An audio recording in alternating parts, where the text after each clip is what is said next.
Most everyone knows adding insulation to your house will increase its energy efficiency, but most people think of adding that insulation to the attic, not under the house. Greg, you ready to tackle this one? I think so. I brought everything you said to get. The tape measure, the razor knives.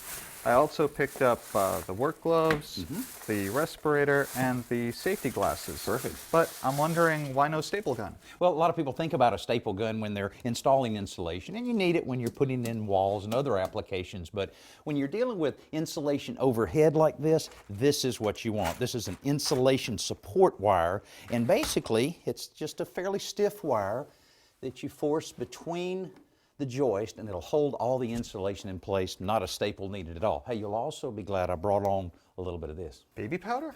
Baby powder. What this will allow us to do is put a little of it on any of our bare skin, anything that's not covered by the gloves and our long sleeve shirts, and it'll keep the insulation from irritating. The fiberglass can irritate a lot of people, and so it'll make it a little more pleasant, but plus kind of smells pretty good, you know? Once we're set up with our safety gear, we're ready to roll out the insulation.